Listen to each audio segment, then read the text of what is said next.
Thank you all for joining us today. We're going to be talking about the project manager within. And so we're strengthening our interpersonal skills ultimately to be project leaders. This is also tied to your certified associate in project management certification exam, your project management professional certification exam, or if you're looking at the Agile certified practitioner. So before we get started, I want to hand it over to Glenn. Glenn's going to tee us up and then we will get started into the video. So Glenn, over to you. Hi, Mike. Hi, everyone. So for today's expert session, it's going to be on strengthening interpersonal skills, as mentioned by Mike, and then it's eco-aligned insights to help PM and CAPM candidates develop the self-awareness, resilience, and a mindset of high-performing project managers. But before we dive into today's session, I'd like to introduce someone who doesn't just teach project management, he actually lives it, leads it, and shares it with a level of care that makes you feel like family, just like we feel. Now, Dr. Michael Shick is the heart behind Rosemet LLC. He is a U.S. Army combat veteran, educator, and mentor, and he has spent years guiding professionals toward clarity, confidence, and purpose. But beyond the impressive credentials, what stands out more or most about Michael is his genuine passion for helping people grow, not just as project managers, but as leaders and humans. Now, he brings wisdom of experience, the patience of a teacher, and warmth of someone who wants to see you succeed. And like a good father guiding his kids, he doesn't just want to hand answers, but he walks with you, asks the right questions, and helps you discover what's really possible for yourself. Ladies and gentlemen, please join me in welcoming Dr. Michael Shick.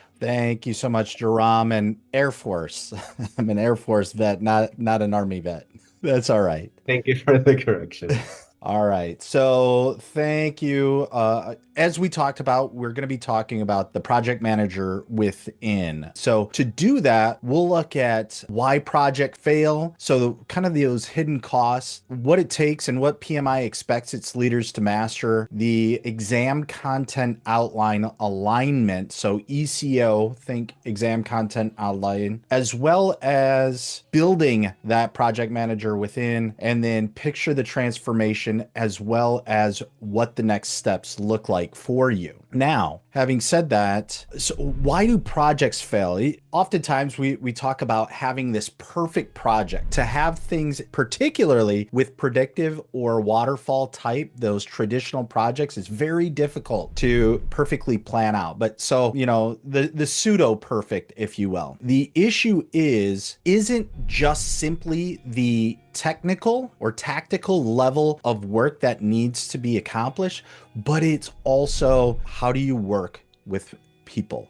You as a project manager, project coordinator are going to be leading the various different functional areas so that way you can motivate and elevate the work that's being performed ultimately to meet the customer ends. So it's to get to that end and deliver value to your client and ultimately the project sponsor to meet business objectives. Because if you're not meeting business objectives, then it's pointless for you to do the work. Okay. So we want to ensure that we are taking care of the people who take care of the projects. And that requires self-awareness and emotional control. So what is self-awareness? Well, it is knowing where your strengths and your weaknesses are and being able to amplify where you're strong and then counter where you're weak, whether that's having additional people on your team that can support you in what you're trying to do, or it may be something as far as, simply doing some sort of risk transfer to a different entity that can pick up the slack for you. But this is ultimately understanding yourself. As Sun Tzu said, understand yourself and your enemy, and you fear not any battles. So that's a paraphrase, of course, but ultimately what it comes down to is you need to know yourself. And that requires doing self-audit. I recommend doing various different surveys and questionnaires to get a better understanding of yourself. Now, the key to those, and I need to foot stomp this, is you have to be honest with yourself in those surveys, no matter how painful you think the result's going to be, because ultimately that's doing an audit of yourself and to be able to understand that. So with that being said, the project project manager within, you want to strengthen your interpersonal skills. And ultimately, this is so you are a stronger leader.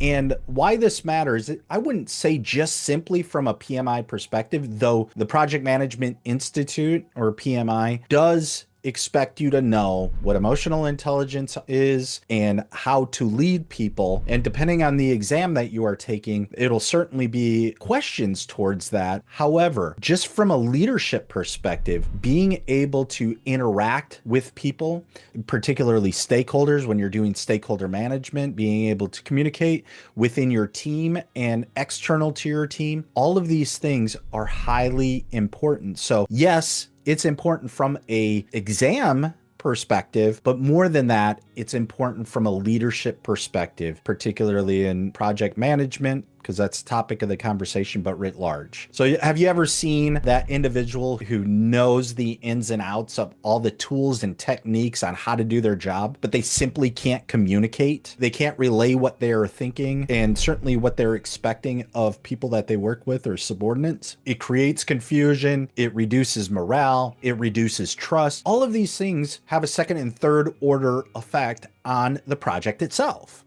Make sure you understand the interpersonal side. And then organizations often reward project managers who are able to combine both the soft skills or the interpersonal skills as well as the hard skills. And then having the self-awareness and the resilience in the face of adversity and the overall project management mindset, so being flexible, are things that you will certainly need as you move forward. And so ultimately, you need to know this, and I've said this before already, and I'm going to be saying it throughout, so that way hopefully it sticks, is understanding your interpersonal, understanding your being self-aware, being resilient. These are fundamental items for project managers. And so you'll need it for leading people, but also for your exam success. Now, as we walk through, we're going to learn about interpersonal leadership. We'll talk about some stats. I will tell you, you don't necessarily need to know the stats behind this information. You just need to know the concept, but it amplifies, kind of the points that we're talking about. So while understanding the hidden costs of ignoring ourselves and emotional intelligence, and this will come in the form of burnout. We'll talk briefly about that, conflict, as well as decision delays, things of that nature. And then we'll take a look at that exam content outline and industry practices, and we'll look at it from the certified associate project management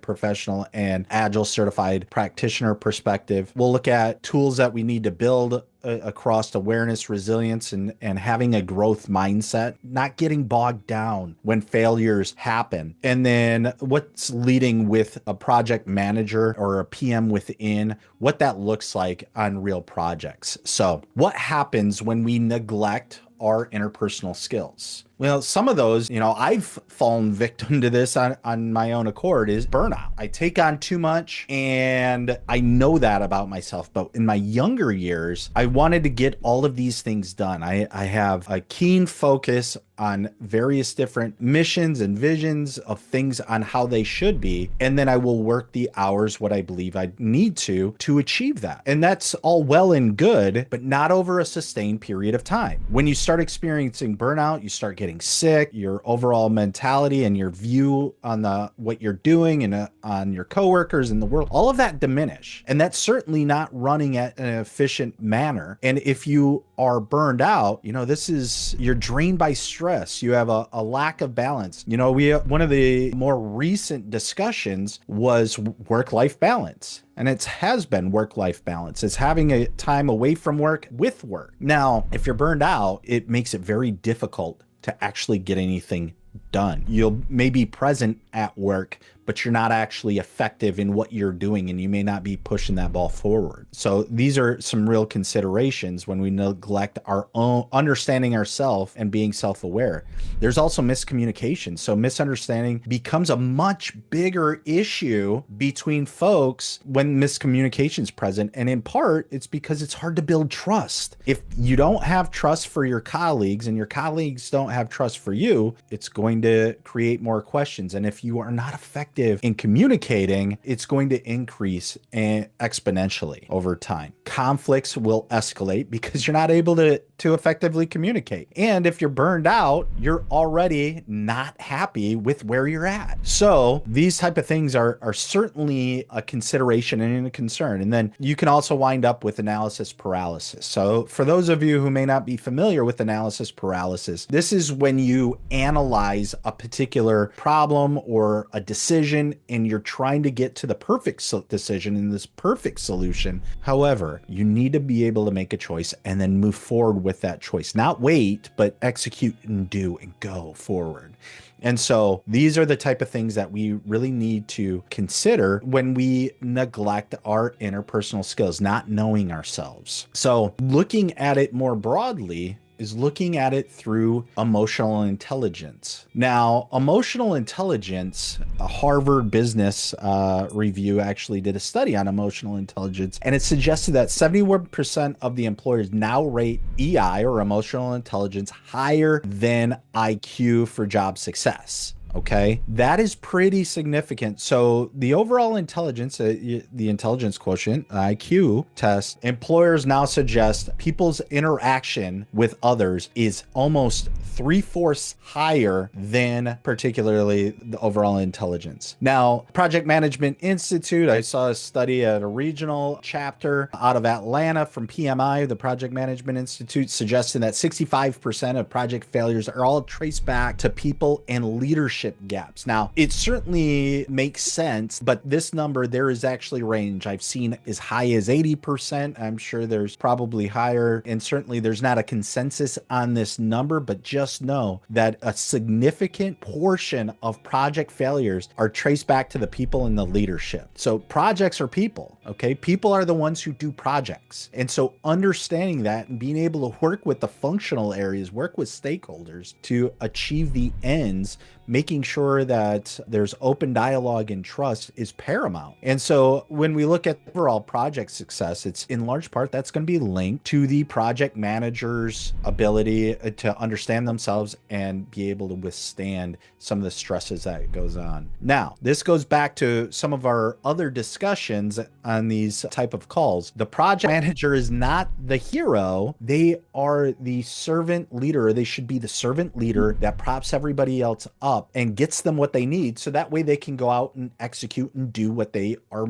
trying to do, which is their functional area specialty, all to achieve those business ends. But what I'll say is, if the project manager isn't able to communicate, isn't self-aware, is facing burnout, is poor at conflict resolution, doesn't work with stakeholders, that is going to be felt among the entire team, both internal as well as external stakeholders. So please keep that in mind. All right. So tracing back to misalignments, to poor communications, to weak conflict handling are all very much considerations. Okay. Now, when we look at what we are doing, we need to do, and when I say we, I'm talking about project managers, us project managers. So when I say we, just think of yourself as that project manager. We need to be able to be introspective, look inside, understand where we're at, be self-aware, and understand and actively look for blind spots. It's easy, and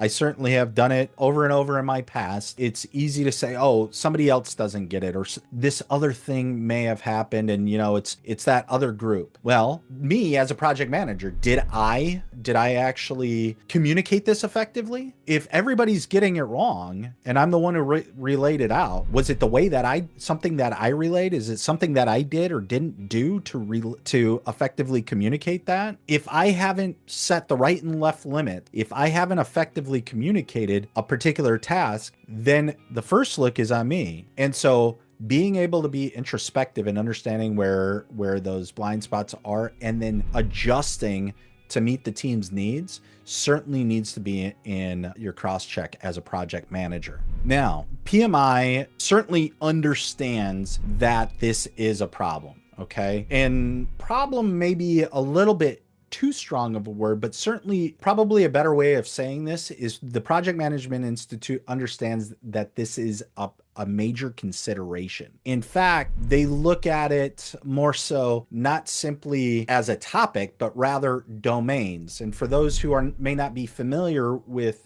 the Project Management Institute certification exams, those certifications are broken out in various different domains. So those are areas of study. And when it comes to the project management professional, there's a people domain that specifically this would fall into. With the certified associate in project management, it's all part of the fundamentals. And then for the ACP or the Agile certified professional, under mindsets as well as leadership.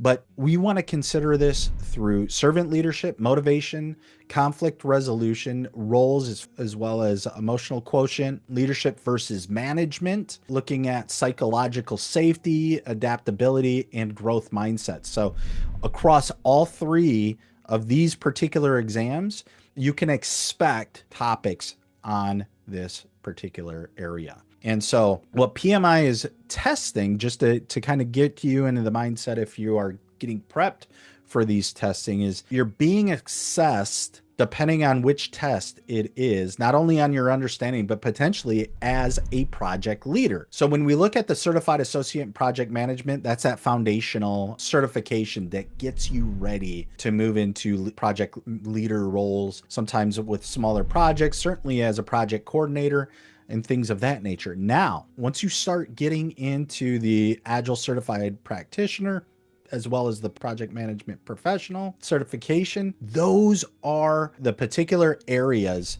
by which you're expected to be a leader. The PMP, you need 3 years of project management experience or project manager experience to be able to sit for the exam. And so when you have sat, or at least have that experience, you should have learned a lot of these lessons. So being able to understand these lessons and how to adapt, it's one thing to understand it for the exam. It's another thing to actually practice what you preach, so to speak, and do what you know you are supposed to do. So it's not simply testing you what you know, but it's testing you on how you think. So you need to look at this as, I'm a leader. Do I know myself? Am I resilient? Do I avoid burnout? Am I taking care of people? Am I a servant leader? Or do I understand the difference between management versus leadership? These are all considerations that need to take into play. And then the exam rewards your ability to think like PMI suggests.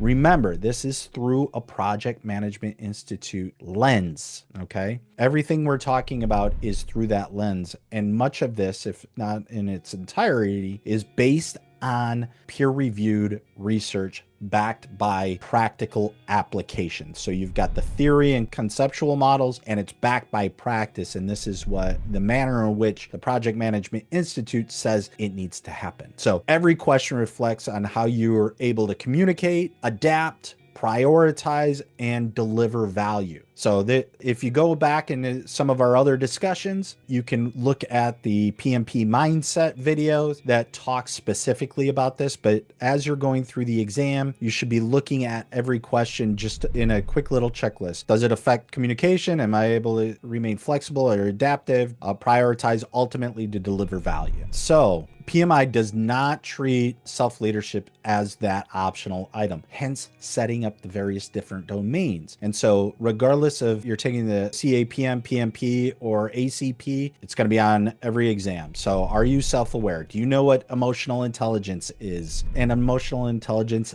basically is understanding what people think and how they act and how they feel towards your interactions. Are you able to understand where they're coming from at an emotional level? The resilience is setting those resilience. These are the baseline expectations when you walk into exams, and also you as a project manager. So while these are testable competencies, the real test is when you're leading projects. So now looking at the project management professional certification, people domain. This is 42% of the exam, all right? Now, when we look at the process domain, that's 50%, but this is a significant portion of the test. This is almost half of the test is specifically looking at how you interact and work with people. Okay, so there is a high level of depth within this, you're looking at servant leadership. So are you able to break down barriers, give people what they need, support them, lift them up, realize you as a project manager are not the hero, they're the hero, and collectively the team is what is delivering value, and it's a collective effort. And then are you able to take the adaptive leadership style, which is essentially agile? Are you able to move and have a sliding scope type of project that you have? I'm not talking about creep. I'm talking about the adaptive leadership style that's needed to run agile type projects. Are you motivating? Do you have charisma? Are you able to influence and manage your emotional control rather than, you start getting a lot of stress and it's easy to, maybe respond quickly to somebody else and maybe not in a manner that is appropriate or fitting for the situation. So are you able to take a step back, take a deep breath? One of my favorite quotes of a woman that I worked for a few years ago is she's like, they need to be able to breathe through their nose. So, and that was her nicer way to say, calm down, just, it'll be okay, relax, we'll get there. And so being able to take that step back and say, you know what, maybe nobody's dying and, yes, there's a timeline, but we need to be able to move forward. Take that into stride, control your emotions no matter how stressful things are. All right. Empower your team, give clear guidance, set the right and left limits, and then let them execute. Being able to build trust, comes from communications and being authentic, doing what you say you are going to do. And then ultimately, emotional intelligence is understanding where people are coming from, and this will help you with your conflict prevention, and if conflict arises, to be able to resolve those effectively and efficiently. All right, now looking at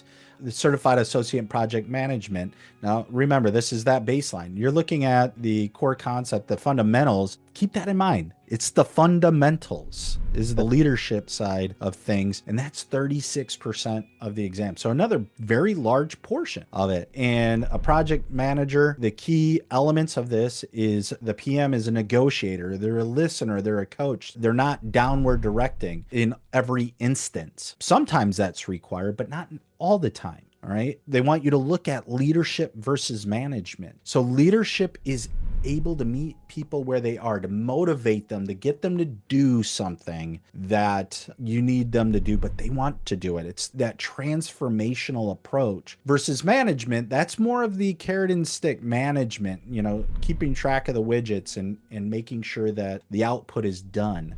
And so understanding the difference in motivating. And yes, sometimes we need to be transactional. The large portion of the time should be that transformational, that leader. And then emotional intelligence explicitly calls out for the CAPM exam. So it is to set the stage as you grow in your project management career. Now we look at ACP. This is in a couple of different domains. You've got mindset and leadership. All be told, this accounts for 53% of the exam. So you're looking at two separate domains. It's all interpersonal focus. It's setting that growth mindset, not being static, but understanding that you're going to evolve. And that's how projects in an adaptive or agile side of house, it's constantly growing. You have a scope that is constantly changing and you're iterating, you're setting up time boxes and doing sprints and constantly changing based on priorities. So you need to be adaptive. And so you need to have that growth mindset and being flexible. Understanding that there's an establishing psychological safety. Well, what psychological safety? At the most fundamental level, it's people being secure enough and having enough trust with the folks that they work with that they're able to speak their mind, to be able to have those tough conversations and not fear of reprisal. All right. And so this sets up a feedback loop where discussions can be had and you can get to root cause because everybody is willing to engage in those discussions.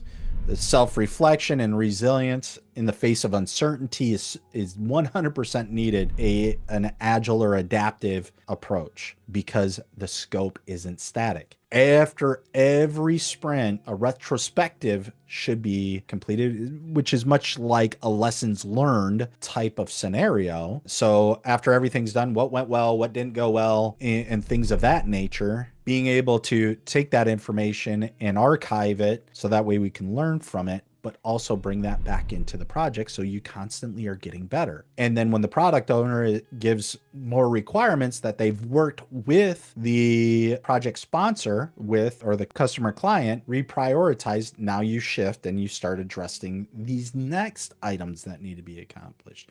So you need to constantly self-reflect, do introspection, understand that there's going to be change, because that's the whole point. Well, it's not the whole point, but that's one of the foundations of the model, ultimately to lead others and put them first as you progress. Now, proof in practice, what various different leading companies do setting up the growth mindset. The bottom line to this, and I'm not going to spend too much time on it, is understand that you need to be self-aware, have self-leadership, and this needs to scale. So everybody needs to have this growth mindset, be self-aware, and be able to continuously improve. When you fail forward. Okay. If you're not familiar with that term, it's inevitable. We're humans. We are going to fail. Nobody is 100% perfect. So when failure comes, learn from it. It's okay. Providing that, there isn't any significant or criminal or things of that nature. If there's honest mistakes, things happen, learn from them. And then it is a seed that can grow inside you in your understanding that makes you better as you progress. So don't remain stagnant, and certainly don't let it get you down, because look, if you work with somebody who berates or gets onto you for failure, that's a problem. Especially if it's something that is relatively insignificant and something that you can learn on and bring it to the next project. So why does this matter to you? Certainly matters to you as a project leader, matters for the exam, regardless of the exam that you're trying to take, but also PMI wants to see it. So it's important hence from the exam perspective, and the right kind of employers reward it. Now there's some theories out there that suggest, particularly perceived organizational support, that leaders are the agents of an organization. So oftentimes people are going to see the managers, leaders in various different positions as if they're the organization themselves, because if they're being promoted, then that's what the organization thinks that they want to lead those organizations. So if an organization supports somebody with self-awareness, which again, according to Harvard Business Review, 71% of organizations say it's of greater importance than intelligence. Emotional intelligence is greater, but if the organization supports it, doesn't just say it, but also supports it in its actions, then you can expect to be rewarded from this. Regardless, from an organizational perspective, you as a project manager and your team will 100% appreciate and understand if you have emotional intelligence and you're able to communicate and build trust and you're resilient and you have emotional control and things of that nature. So all of these things have ripple effects across the work that you do. And ultimately, as project managers, project success depends on your ability to effectively lead teams. All right. So turning our insights into self-awareness, resilience, and that mindset towards growth. All right. Self-aware. What is self-aware? Well, self-aware is being able to look at yourself, be honest with yourself, objectively, not subjectively. It's so incredibly easy to blame it on other people or say, hey, it's something else. It's someone else. Being able to look internally. I'm reminded back to before I moved into this position, I flew. And after, whether it be a training mission or a real world mission, we would do debriefs and we'd look at what went well,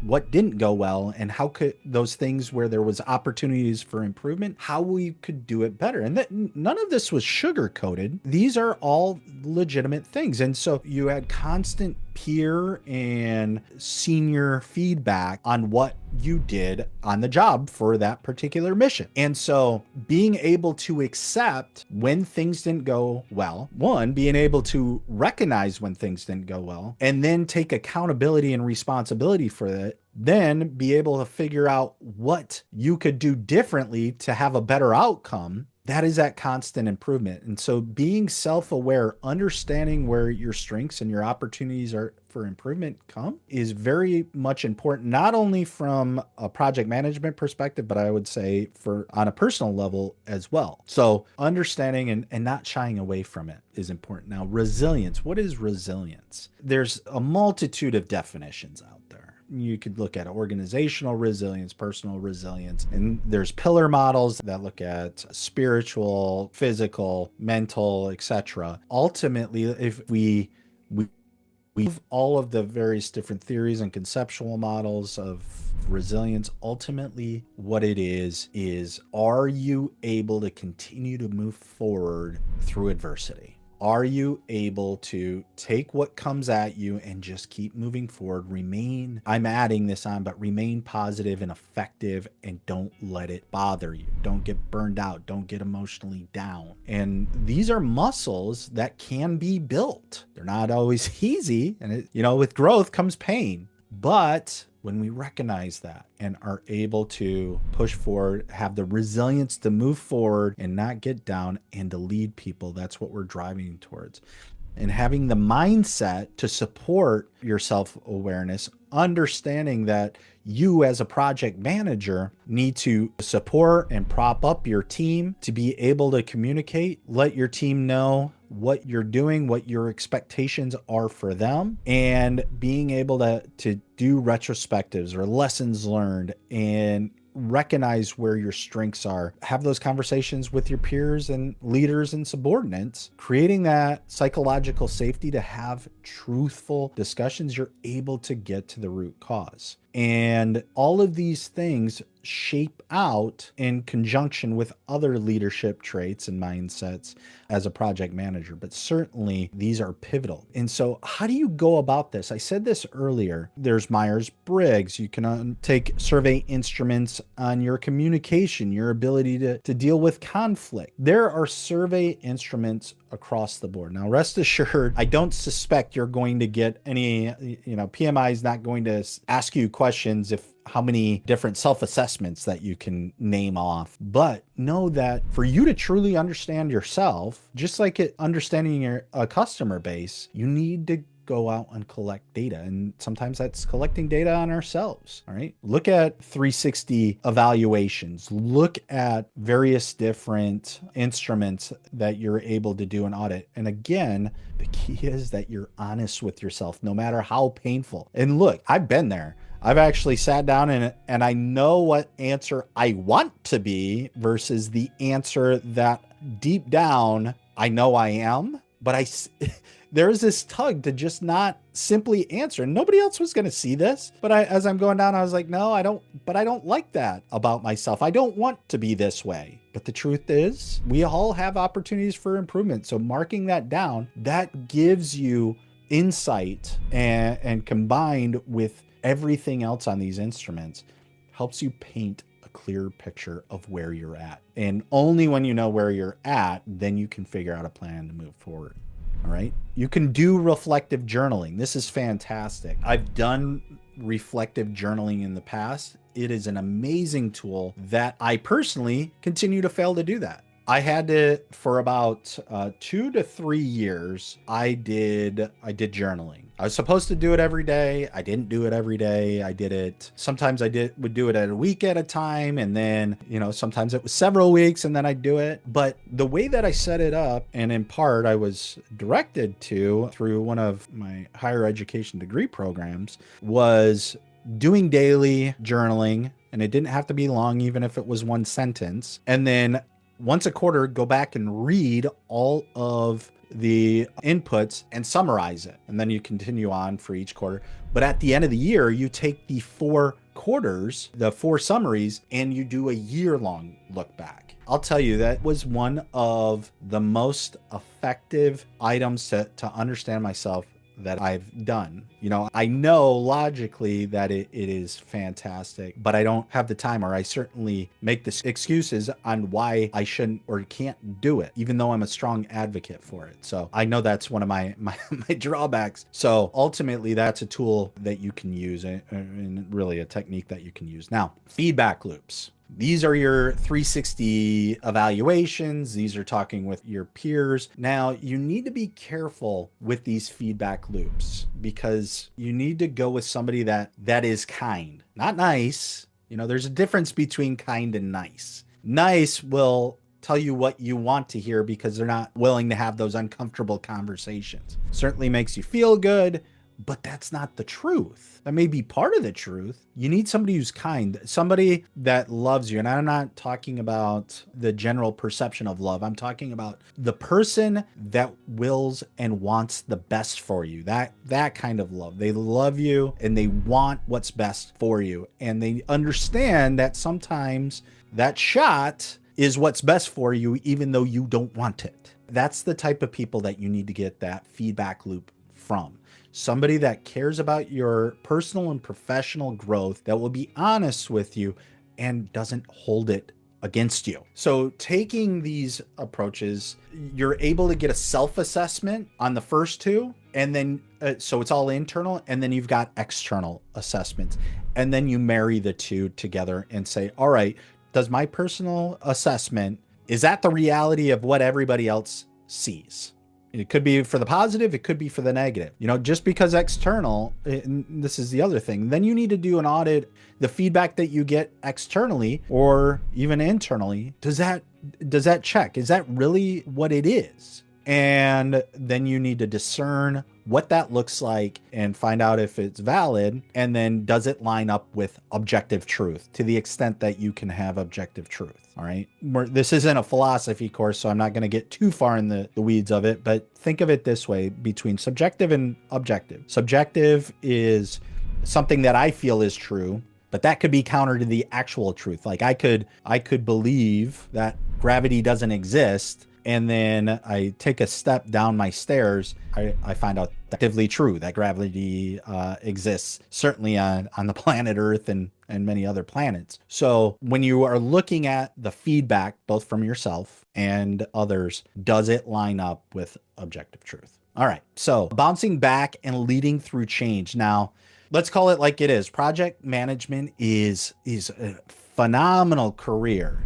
You get to be that change agent. You get to innovate. You get to deliver, ultimately deliver value. However, it comes with stress because there's, there could be change. There's a lot of work. People want to see the updates. And so they're leaning on you. All right. So you start feeling yourself get stressed, pause, breathe, do block breathing, in 4 seconds, hold, out 4 seconds, hold, and repeat the cycle. Reframe your setbacks. So don't look at them as failures. Fail forward. Learn from them. Maintain hope and look for the positive, and don't put yourself on additional stress, and then grow from it. So you can develop that mindset. On the agile side, you're looking at retrospectives, experiments, and improvements. So what did you find and how do you fix it? Create that psychological safety. Don't place blame on folks.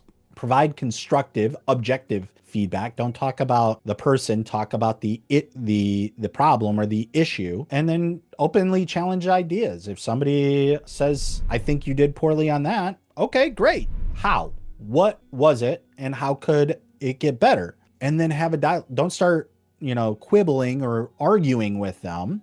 Have an objective conversation. Oh, I see. You think I should have done X instead of Y. Why do you say that? Well, I saw this, and so that's why I did Y instead of X. And then have a dialogue on what makes more sense. Leverage technology to the extent you can, whether it be AI or virtual reality, those type of things. Enable. But remember, these are technologies and they're not the ends.